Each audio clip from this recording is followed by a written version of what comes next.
Good evening, and welcome to our 9th webinar of our summer virtual sessions. My name is Diana Ryan, and I have been involved with the Jenny Lind Foundation for over 16 years.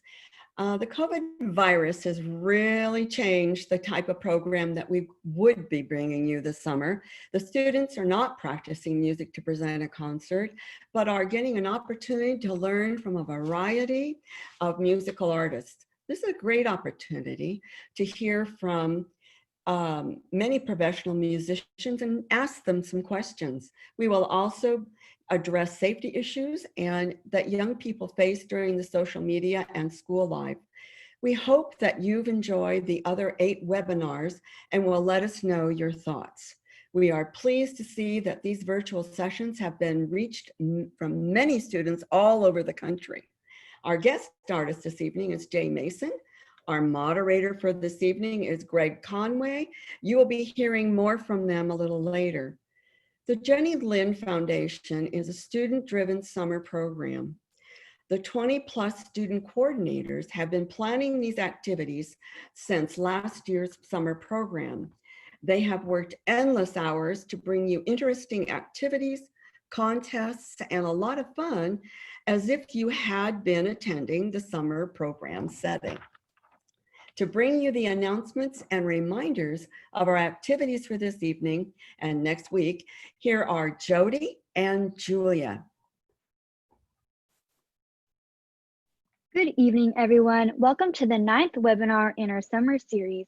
My name is Jody, and this is my 5th year as part of the Jenny Lind Foundation and my 4th year as a student coordinator. I've been playing the viola for 7 years and piano for 10. Hi, my name is Julia, 3 years, and then being a student coordinator. I have been playing saxophone for 7 years. We hope you enjoyed the last webinar with Richard Meyer. Again, we would like to start off with a couple of reminders and announcements. If you haven't already, please join our closed Facebook group. Just search for Jenny Lind Music Program on Facebook and make a request to join. You will have to answer a few entry questions, and that's just so we can ensure child safety and verify that you are indeed a registered participant of our program. In addition, please join our Remind. If you text @JLF202 to the number 81010, you will receive text messages directly to your cell phone with reminders about upcoming webinars, spirit events, various competitions, and prizes. It's a great way to stay up to date and informed about all our activities for this program, especially if you don't have any social media accounts to follow us on, but be aware that texting charges may apply. Through Remind, we also send out daily safety tips. Today, we have a Words of Wisdom Wednesday tip. Set realistic goals. Decide what you want to achieve academically and personally, and write down these steps you need to realize your goals. Aim high, but be realistic and don't overschedule. You'll enjoy a tremendous sense of accomplishment and self-worth as you progress towards your goals. We hope you enjoyed yesterday's Kahoot. Tonight, we will be hosting a Kahoot based on our guest speaker, Jay Mason, where you can win more gift card prizes.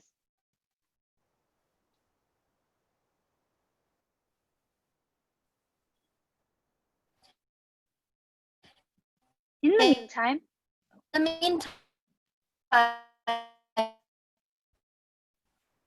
school spirit Instagram at gmail.com. Friday of 40 will be next Monday. For more information on our dress-up competition, check out our Instagram page. check out our JLF Wear fundraiser at tinyurl.com/JLFshirt2020 to purchase high-quality cotton t-shirts or hoodies with our 2020 Better Together logo. And if you missed any of these announcements, don't worry. They will be in our weekly newsletter sent to the email you provided in the registration. Also, if you miss any of these webinars, we will be posting recordings on our website, jennylindfoundation.org.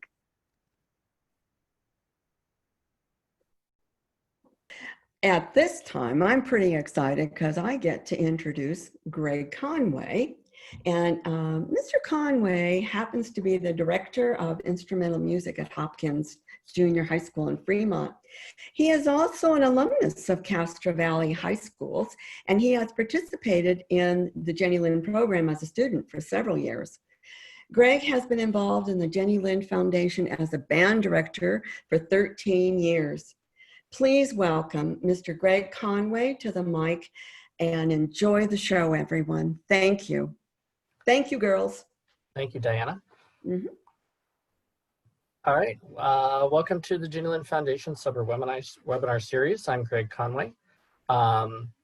So you will be able to ask questions tonight as we go, and I would encourage you to do so. On the bottom of the screen, there's a Q&A section, and if you click on that, you can type in questions, and we will get to them as time allows and as they are kind of relevant to whatever we're talking about. Please keep them short and to the point, and we'll try to get to, like I said, as many of them as we can get to. Our guest tonight is Mr. Jay Mason. Mr. Mason is a professional woodwind player. He's a studio musician from Southern California. He's also a saxophone and woodwinds instructor at Cal State Long Beach. So we'd like to welcome him. Hey, everybody. And so why don't we start off by having you talk about maybe how you got started in music as a student or as a woodwind person. Okay. Well, good evening, everybody. It's great to meet you all virtually here. I started playing music when I was 6 years old. My mom bought an old piano, and my mom was a piano instructor for a little while. And I would watch television shows. This would have been in the 60s. And we'll leave it at that. And I would imitate the melodies on the piano, apparently. I don't remember any of that, but apparently that's what I did. And so everybody said, hey, maybe he's got some interest in this. So off we went, and I took piano lessons from the time I was 6 until I was nearly 11. And as with many of you, so maybe this is encouraging, I had a situation where I got way interested in airplanes, specifically model airplanes, at around age 11. And my piano teacher was really only interested in classical music, and I wanted to broaden out. So my mom said, you really don't like lessons? And I said, no, which of course when you're 11 means I want to play what I want to play and do what I want to do. So I built model airplanes and started playing rock and roll on the piano. And then guitar. So for anyone in the audience who's a guitarist, I'm still in awe of you people. I never did get good at it. And the saxophone came along when I was 11 and a half. There was like about a year period there where I was doing all three, and that was home base. So I played saxophone all through junior high, then saxophone in high school. I started the flute when I was a freshman in high school. I started the clarinet when I was a senior in high school. I went to college, kind of not sure exactly what my path was, but it was either going to be airplanes or music. And this may sound kind of selfish, but I made all the top groups at Cal State Long Beach as a freshman. And so I said, all right, I'm going to try this, and added the oboe right after I graduated, and English horn. And the first thing I did professionally was a band called the Sunshine Band. And our claim to fame was we played polkas and Polish music for your wedding party until everybody got married, and then we would play Motown and rock and roll hits. And that's how I started. And not long after that, I got asked to play on a parade at Disneyland. And I met a lot of people there. And as always happens in the music business, you meet more and more and more people. And people started asking me to do other jobs and gigs and some recording sessions. And it all kind of came together in 1988. I was hired into the Disneyland Band for 8 years. And after those 8 years, I decided I wanted to try freelancing again for a lot of reasons that are way more complicated than we need to talk about here. And so I left the Disneyland Band in 1997 early, and started doing studio work and some freelance things, and it worked out. And so here we are. Oh, the other little piece of that some of you may know about is there was this band called the Gordon Goodwin's Big Fat Band that started in 1999 that I was a sub in, and then I got asked to be in the band in 1990. Can you believe that, Greg? 1999, sorry. And then in 2000, I joined the band, and I've been in it ever since. And that led to some pretty great things in my career. So that's how I did it. So let's talk about getting started on multiple instruments, because that's something that is, as a woodwind player, it's something you kind of have to do. How do you start that process of branching out, and then how do you keep up your skill on all those different things? Because that's always kind of a balancing act. Yeah, it's kind of hard for people to believe sometimes what's involved. I think part of it is starting playing another instrument that you enjoy in the same family. So for me, my main focus right at the beginning of high school was jazz. I was way into jazz, especially big band jazz. And I knew if I wanted to make first alto, and a lot of our participants can relate to this. I want to make first chair. What do I have to do? It's like, well, I have to improvise and I have to play the flute if you're going to play lead alto. I was like, okay, I'll try the flute. And knowing what I know now, this is almost funny, but at the time I thought, well, this isn't that hard. And, I found out after college what a mediocre flute player I was, because I started taking great flute lessons. And, but practicing them alongside each other. So I really wanted to do it, and it worked. I made lead alto my junior year of high school, and again my junior year in college. And I got into the clarinet because of a need again. It was I was asked to do the musical Pippin as a sophomore in college, and I had a clarinet that I'd bought and really didn't like it. Sorry, clarinet players. I like it now. And they said, hey, would you like to play? And sure. And, you play soprano sax. And, that's not really a double per se. It's just a different saxophone. But do you play flute? Yep. Do you play clarinet? Yeah, sure. So crash course the clarinet for a week and managed to get through the show. And that was when I really figured out that, for me at least, so if you want to be a multi-instrumentalist, one of the things is to try all these different instruments and see the ones that you take to well. I really did well. We discovered later in my career, for example, I kind of have a voice, I guess, on the bari sax, would you say, and bass clarinet, and that sort of thing. But I really took to those instruments, and that's why I was able to add them as doubles. So that's kind of a sort of a way to do it, is like, if you're interested in trying it, just play it and see if you like it. The other thing is to get really good lessons on the instruments. My own saxophone students at Cal State Long Beach will often come to me and say, hey, can you teach me flute or clarinet? And I'll go, nope. You got to go find the best graduate student on flute and clarinet, preferably a friend, and offer them a decent amount of money and take lessons, because that's what happened to me after college. I studied the flute, I studied the clarinet very seriously with just clarinet and flute teachers, and it really made a big difference, because I learned the literature and what the instrument's supposed to sound like. So I have a very close friend, some of you may have heard of, named Sal Lozano. We started college the same day at Cal State Long Beach and graduated the same day, and our careers have been very largely intertwined here in LA. And Sal has a great statement that I agree with, which is that when you pick up the clarinet, now you're a clarinet player. When you pick up the flute, you're a clarinet player. And that's a kind of leading into the practicing thing. So I have, at last count, about 5 different practice routines according to my family. I have the I'm going to a job practice routine, which means I've got maybe 20, 30 minutes on each instrument to warm up and do that sort of thing. Then I have the I don't have anything to do today, so I'm going to really hit it hard. And that can be anywhere from an hour to 2 hours on each instrument. And that varies around.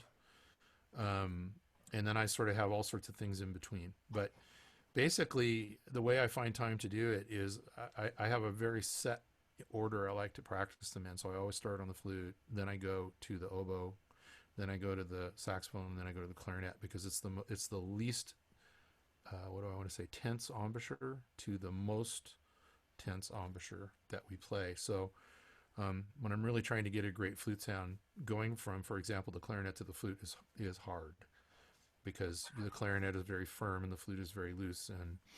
And the other thing, as much as I hate to say it, equipment makes a difference. So, we professional players, at least here in Hollywood, and the guys I know in New York and Nashville and the big centers, have a tendency to have, for example, on flute, they'll have different head joints. They'll have a flute that's super easy to play after you've bashed your lip with the clarinet or the saxophone. And then we'll have like I'm just playing the flute today and I want to sound like a real flute player, and the same thing for, mouthpieces on the different instruments and stuff like that. So, but two things that I hit every day, definitely long tones on all the instruments, because sound is everything, folks.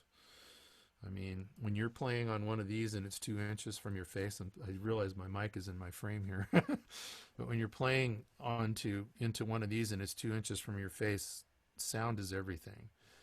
And so long tones are a big part of that, and that has to do with the overall tone and control. That's a big part of getting good on the different instruments. And then the other thing, everybody's going to hate me for this, scales. And the reason is, what do people write for these instruments? They write scales, right? I mean, I suppose we could take a survey and we'll get lots of hands, but how many of you, okay, I'll just assume a lot of you have been to Disneyland, or where else have I played for? Universal Studios. If you've been lucky enough to go to Tokyo Disneyland and Tokyo Disney Seas, I end up playing on a lot of the rides, the background music for that, and their parades. I got to play on World of Color, the last redo of the music for the big fireworks show at Disneyland. And what do you hear woodwinds doing? Beautiful, gorgeous melodies and blah, blah, blah, blah, blah, right? So those are your scales. And those things get hit every day. And then the other thing I'm always trying to do is have one piece of literature on each instrument that I'm working on.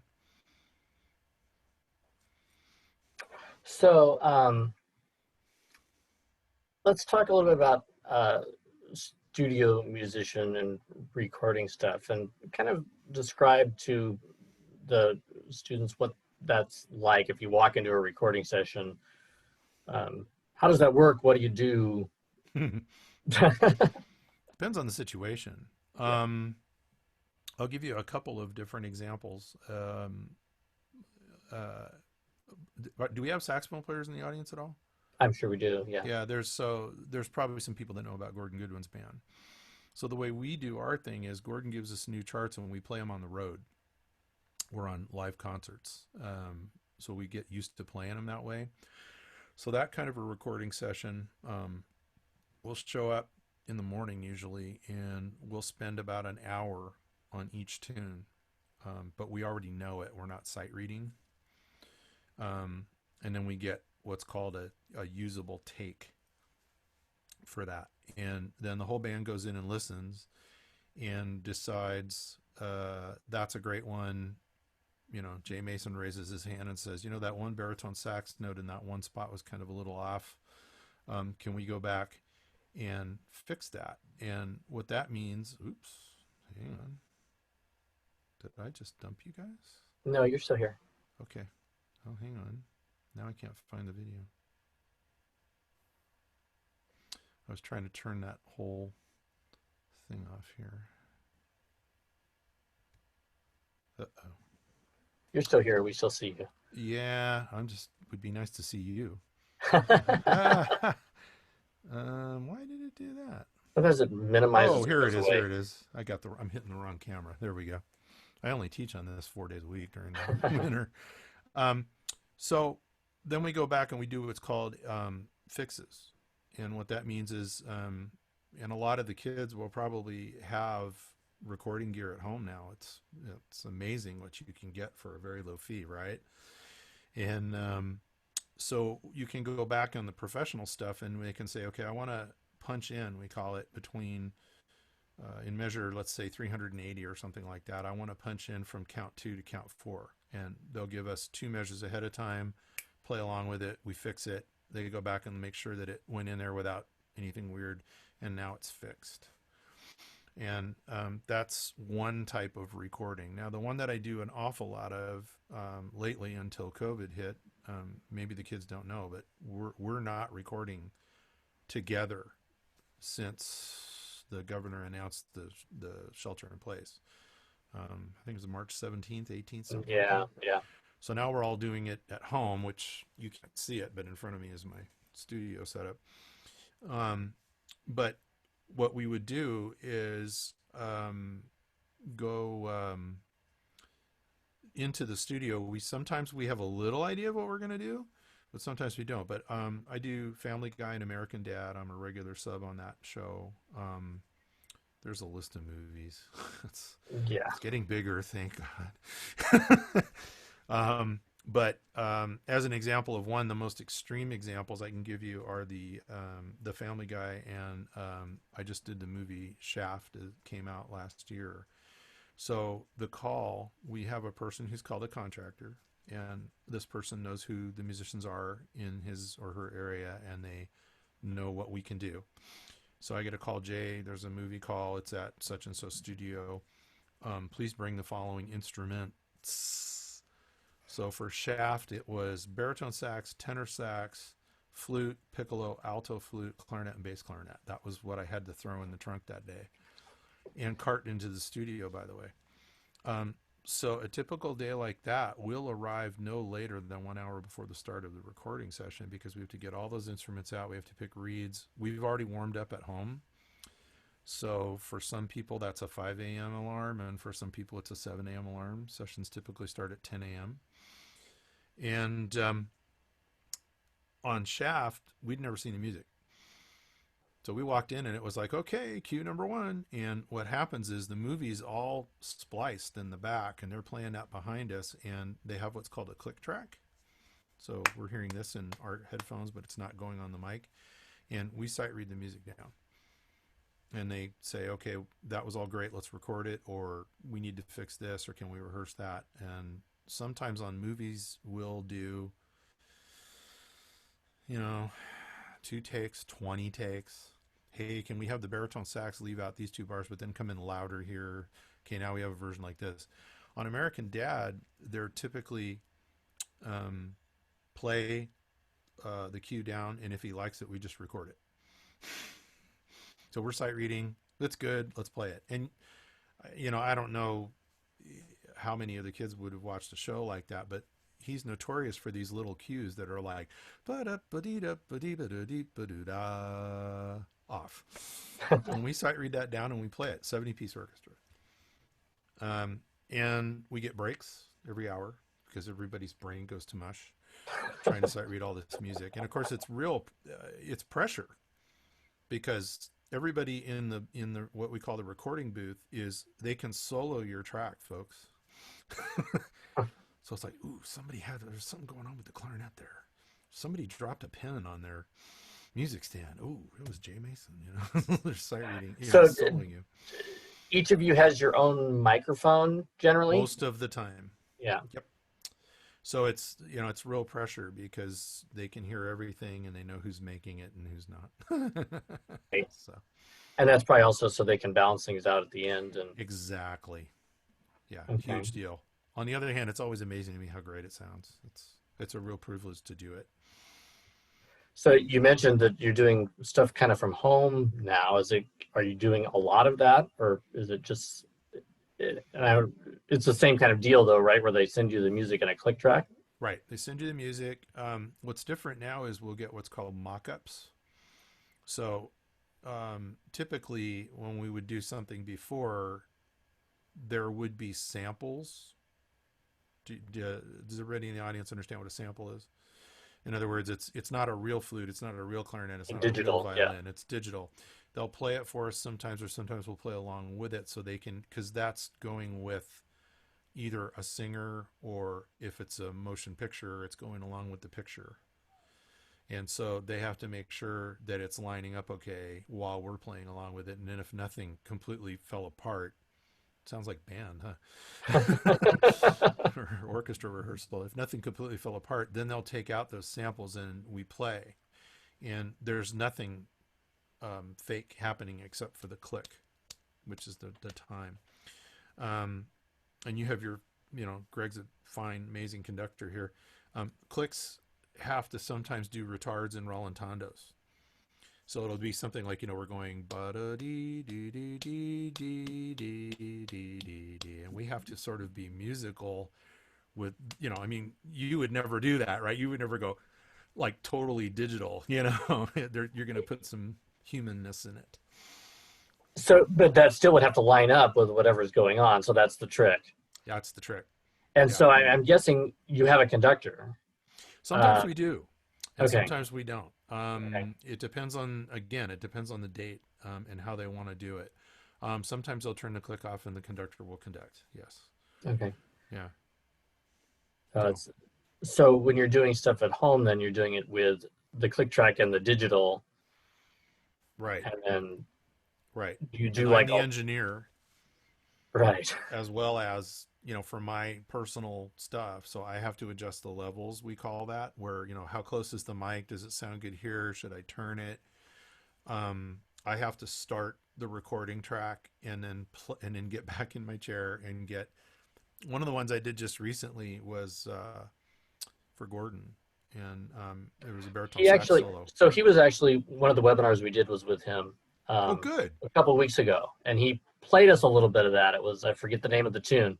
Well, it was either 6 Feet Away or the Reset. I think it was the Reset. Yeah. Was that the crazy one? Yeah. Yeah. He played us a little, and he said he had, different people recording it. So right. One of whom was me. Yeah. So how, in your home studio then, is it basically just one microphone and just kind of, you probably ever run it through a mix? What kind of equipment do you use? Well, I have on this computer here, living right here, is Pro Tools HD. I also have Logic Pro now, the new one. Is it 11 now? I use those two because most of the people that I work for do their recording sessions in those formats. For those who are listening that don't know, GarageBand is basically Logic Lite and comes on most iPads and computers now, and it's amazing. Both of those programs are just unreal. I have an interface that's made by a company called Universal Audio. It's called the Apollo X4, and I'm staring at over here on my rack. It's a really great unit. It's a lot of money. What's cool about it is that it has not only the interface for 4 microphones and 4 outputs, but it also has plugins. So I have various, the way it works, I don't know how much Gordon talked about, so hopefully I'm not being redundant, but no. The way it works is, let's just start the way you really have to buy your equipment. The most important thing is this bad boy right here, the mic. This is not my recording mic. This is my teaching and doing webinar mic, and it sounds pretty good. But I have a microphone that's called a Mojave MA300. It's a tube mic. I don't want to tell you what it costs, but you can buy a really nice saxophone for that amount of money or flute. And then that's going into what's called the interface. And the reason it's doing that is because there's either a separate preamp. I have a couple of those up here as well. But what's cool about these newer things is the preamp is built into it. So you have the choice of getting an outboard preamp, which is a separate piece of gear you have to buy. I'm doing this because they fit in a rack about that size. Or you can use these plugins. And sometimes the plugins are better for certain things. Like I happen to really like the plugins here that he's using that come with it for a lot of my woodwind tracks. I get for some reason, the ones that I sort of picked and played around with, I get a really good sound on oboe compared to this $2,000 preamp that I also have. The $2,000 preamp works fantastic for saxophone. So it's the mic's going into that, then that's going into the interface, then the interface is going into Pro Tools, and then Pro Tools is going into a 1 terabyte external drive down here, and then I have 2 really huge studio monitor speakers here, and that's pretty much my setup. Now, I'm only doing one track at a time, and I'm not doing any mixing. I'm usually, the track has to be as nice and clean as possible, and then I do what's called bouncing that out to whoever I'm sending it to, and then they put it into the mix wherever they are. Going forward, so the kids will know, one of the things that's really starting to happen is a lot of these people will call and say, do you do Pro Tools, or do you do Logic, or do you do Ableton, or whatever? And the reason is then they can send you the whole session, and then you just put your track, you add a track in Pro Tools or whatever, and you do and then you save the whole session and you send him the whole session. And so that's what I'm doing. And yeah, it's generally one track at a time, along with either what's called a guide track, which is, you know, maybe a sample mix, or if they've already got a woodwind section, then they just want to have like add me on top or whatever, or on the bottom, bass clarinet or something. Or if I'm playing a saxophone solo over it, or if it's putting saxophone section tracks on with with a rhythm section, that sort of thing. They may already have those real instruments, and then I'm playing along with that. Have you ever done something where you've had to play multiple tracks for one recording? 2 weeks Does that make ago. sense? Or multiple instruments? Or 2 weeks ago. okay. Yeah, I can't say who it's for yet, but I think there were 66 individual tracks, and I played all the flutes, all the clarinets, all the oboes, and one saxophone solo. Yeah, so yes, that's becoming a thing. You know, and sometimes we used to go in and do that live too. Now we're doing this. Yeah, no, I definitely have. So I'm looking at some of the audience questions here. I can see them too. So this one, I think, let's see. Favorite experience or experiences? What do you talked about, you know, you like to play jazz, and what do you think would be maybe, I don't know, experiences that you look back on and go, wow, I got to be part of that? Yeah, that's a great question. And who was that? Oh, how do I pronounce the name? Gautam, yeah. Gautam, yeah. Well, thanks for your question. There's been well, I'll tell you one thing. As a professional musician, the nicest thing in the world is to be able to say there's more than one. So a couple of highlights that, you know, just consistently come back. One of them that was really, really awesome was getting to play with Gordon Goodwin's band for the opening of Hong Kong Disneyland. It turns out that the Hong Kong Symphony doesn't have any saxophones. And they were trying to figure out what to do, and they said, well, how about if we bring over the Fat Band, since a lot of us are ex-Disney guys or currently Disney guys, and they can drop into the Hong Kong Symphony. And it was astounding. I mean, it was an amazing trip. We got to be there for the whole opening. Major dignitaries from all over the world coming in to hear us play. And and besides that, it was just a fantastic trip. One that, you know, like I say, there's been a multiple. Two of them that involved the recording thing, since we were kind of talking about that, is I played on Secret Life of Pets. And for those who've watched the movie, there's a really cute white poodle who has a little bit of a toot in that movie. And when she first gets introduced, I play the melody on baritone sax. And watching and it was the first time that my name had actually appeared on the screen. They gave us credits, you know. So at the beginning of the movie, here comes this baritone sax, and my kids and my wife are sitting with me, and we went to see it like the first day it came out in this big theater, you know, with Dolby THX and all that stuff. You know, and here comes this baritone sax, and my kids look at each other and they high five and they go, "Yay, Dad!" in the middle of this theater. And I'm like, under the seat. But that was very cool to, like, you know, have them, and then people around us were clapping. It was really cool. And another one that was really amazing was I played on Curious Case of Benjamin Button, which is an incredible movie, but maybe not for the age group we have here. But there's a scene in there where I, do you know the movie, Greg? I don't actually. Okay. Well, I'm gonna get these two guys wrong. It was who used to be married to Angelina Jolie. I feel so stupid. Brad Pitt. He was the star, and he was in the studio that day, and they did two different versions of this really beautiful ballad, one on tenor sax and one on baritone, and I played the baritone, and that's the one they kept. And when they mixed it with the movie at the end of the day, Brad Pitt says, "Would you like to come be in the booth and sit with me while we finish this?"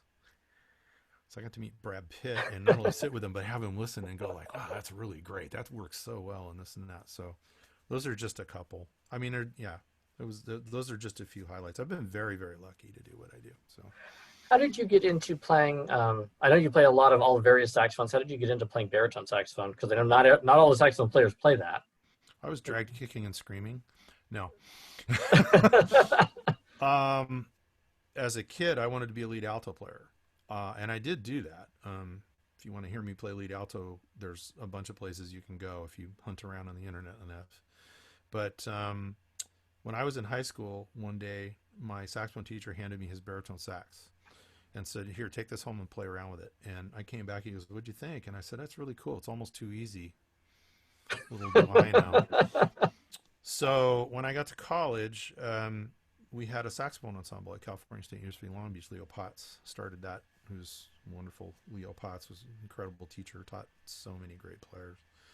But that was a very first thing there at the time. And they needed low-end guys, and he said, "Would you play baritone sax?" And I said, "Sure." And at the time, my dad and mom had become aware that I might be actually moving in this direction for a career. So we got some student loans, and I bought a baritone sax and a soprano sax and a tenor sax, and I really liked it. And apparently a lot of other people liked it too, because the very first gig that I did that I mentioned a while ago at Disneyland, I played baritone on that very first gig. That was the very first really good paying job I did. And I kind of forgot about it, or tried to forget about it, because it's a lot to cart around and everything. And then when Gordon Goodwin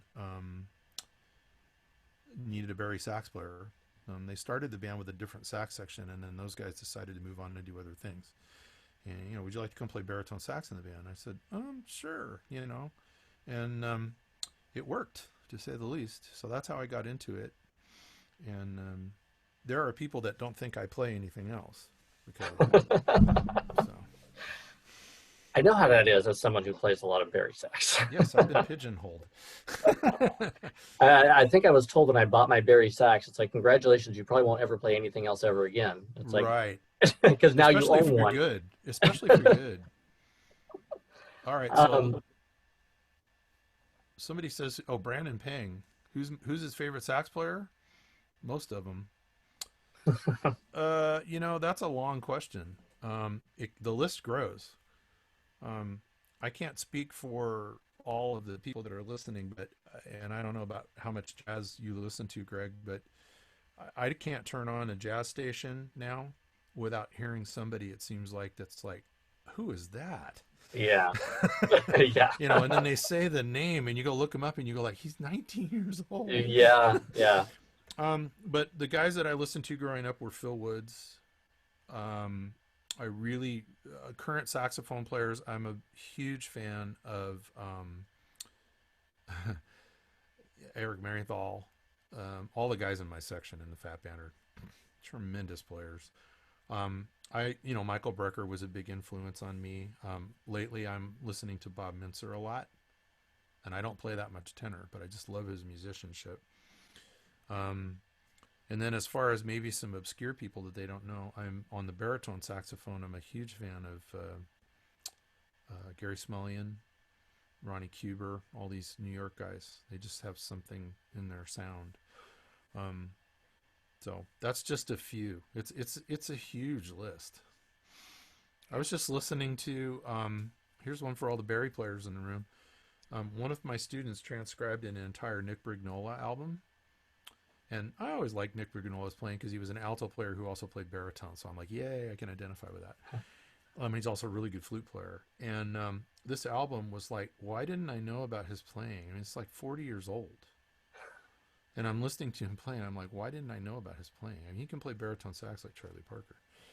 So those are that's just a few of the guys. All right, you get to pick the next question. I'm actually I'm gonna ask you one that's not on here. Oh, okay, go. How about when you're, because I know you do a lot of teaching. What's your approach to teaching like improvisation with jazz? Because I know that can be something that's really trying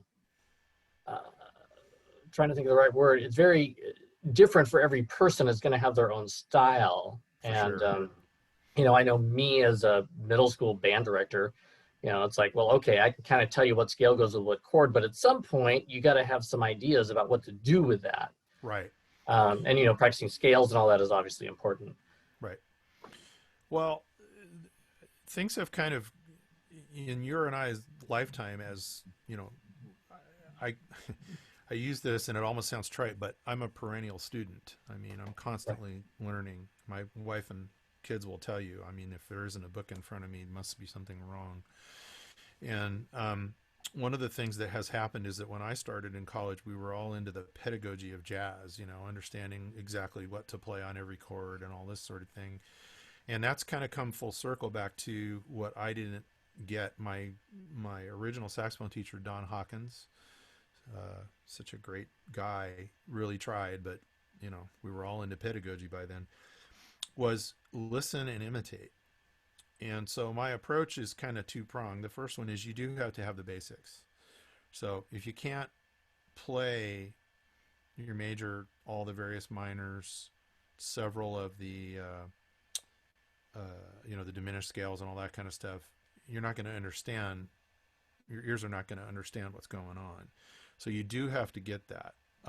Now, the next thing is, what's really big for me anyway, is once you get that, you need to start listening to vocabulary. And that doesn't, it used to be, you know, transcribe, right? Which is, you know, go listen to players. For those that don't know, you go listen to players, transcribe their whole solos. And then I heard an interview with Michael Brecker, which I can highly recommend to all of you, by the way. It's a 1984 interview at North Texas State.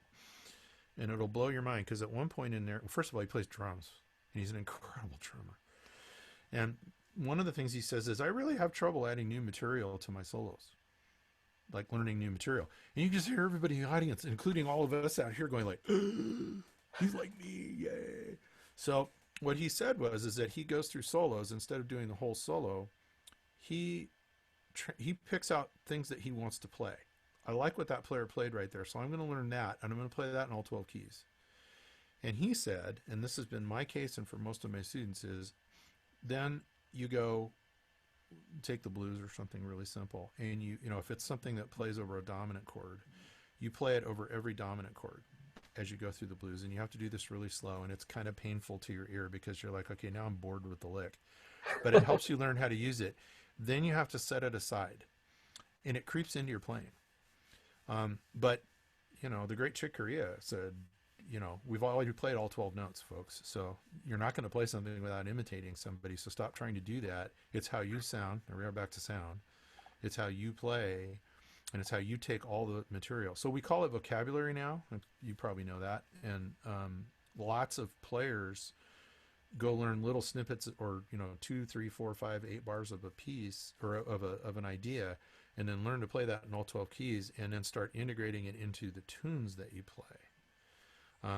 I do recommend, if you have trouble hearing chord changes in your own head, that you use backing tracks.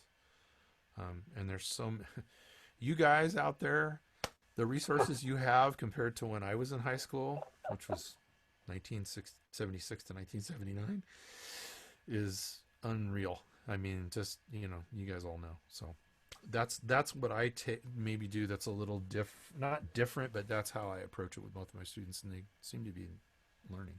So we have how much time now? We got, I don't know, some more minutes here. How Hey, about, go ahead.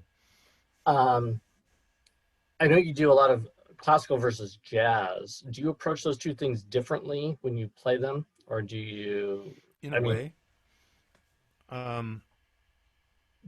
certainly the phrasing and the tone is different, but as far as playing the instrument, it's all there, you know.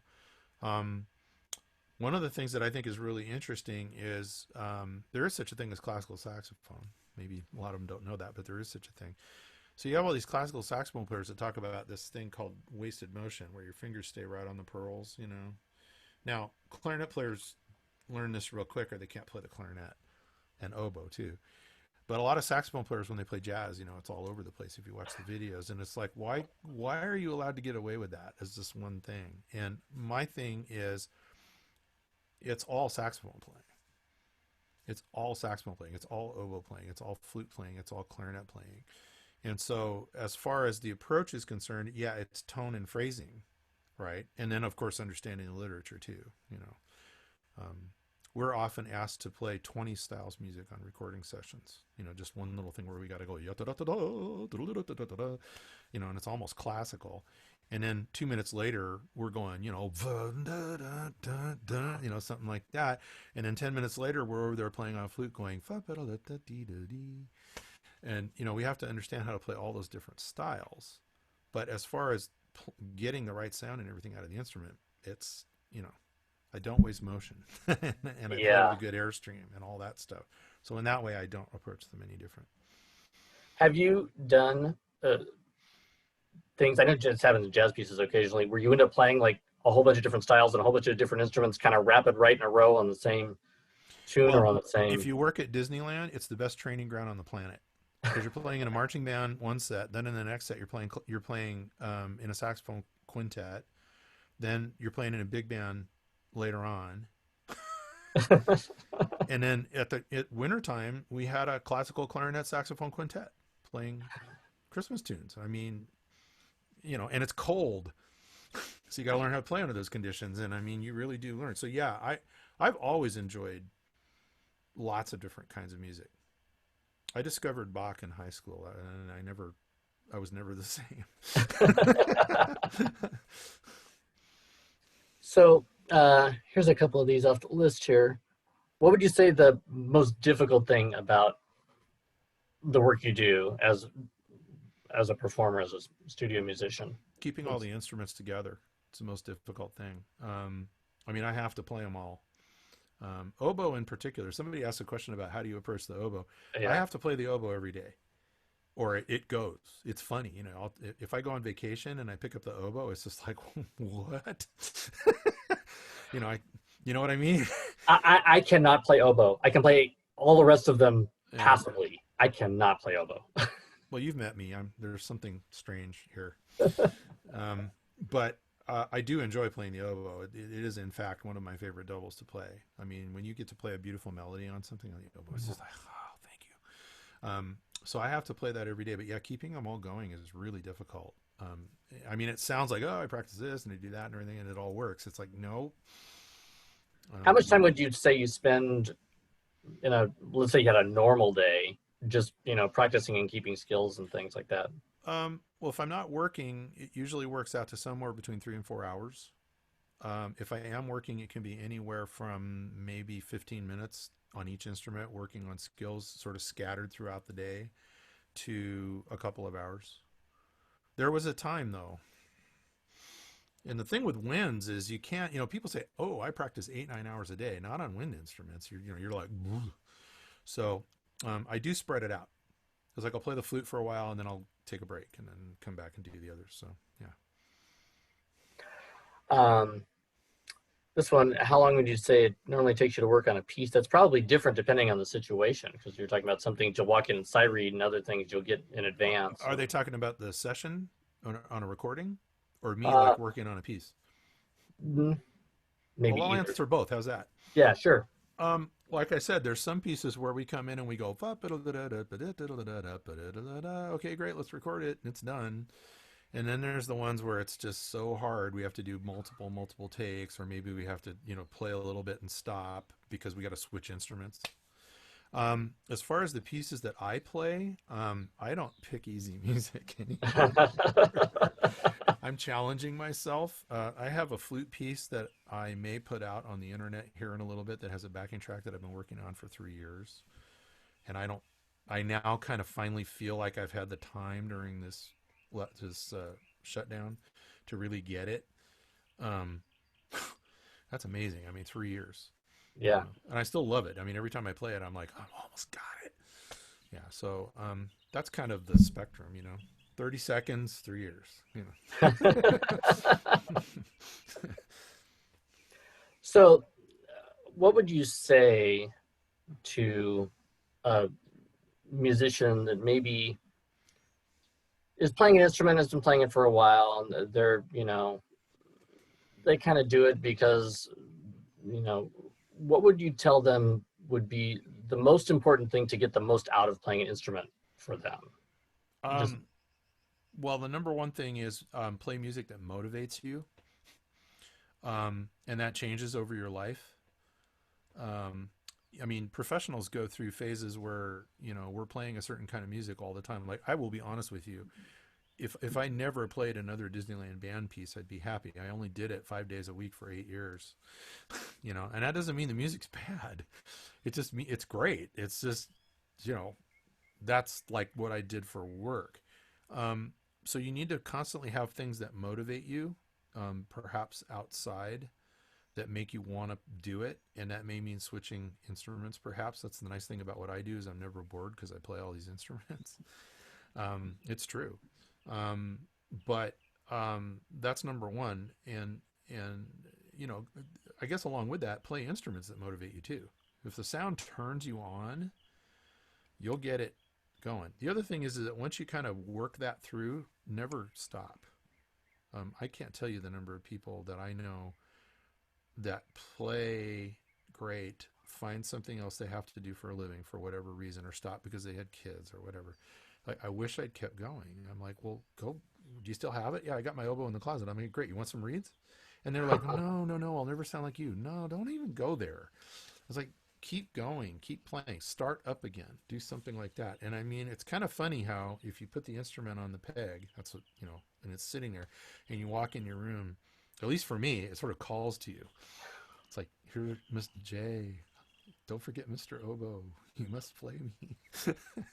And once I start playing, it's amazing how fast an hour goes by. So that's how I get motivated. So we're just about out of time, Yeah. I think, here. So I'm just going to ask you if you have anything that you would want to leave the students with, or anything else that you think would be. Yeah, I do. And I mean, I didn't even think about this. This is just completely off the fly. But right now, very few of us are playing music together, right? It's due to this whole situation. And the first thing is, be ready for when we start playing music together again, because it will happen somehow. Even if we have to have plexiglass between all of us, being in the same room for a band rehearsal or a session or whatever is going to have to happen. And I can tell you the reason I thought of it just now is, first of all of you, thank you for being here. I don't know how many of you are, but it's great that you came. But all of you, I guess the message would be, keep going and make sure that you're ready, when we all get back together playing. Because I personally am probably going to lose it the first time it happens.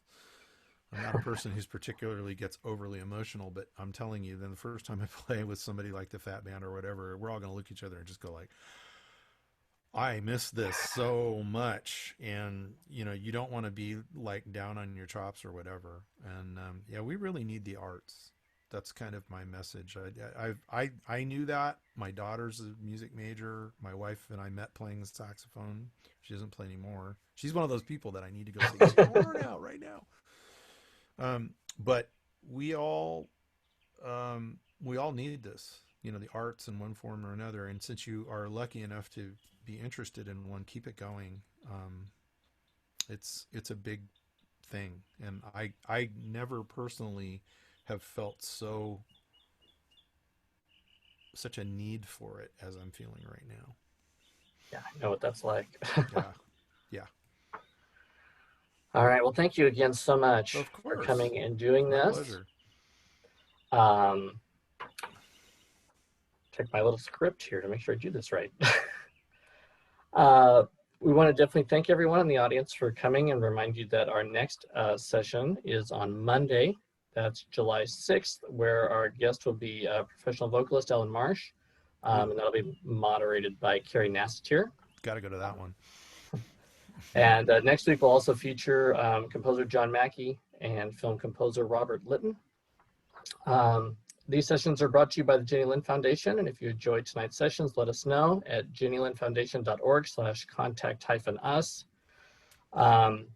Please go to the website and browse around and see kind of what's there. If you've never done that, you might find some interesting things. There's a lot of information about our previous music programs, child safety. There's some links if you want to make a donation to the foundation so that we can continue to offer programs.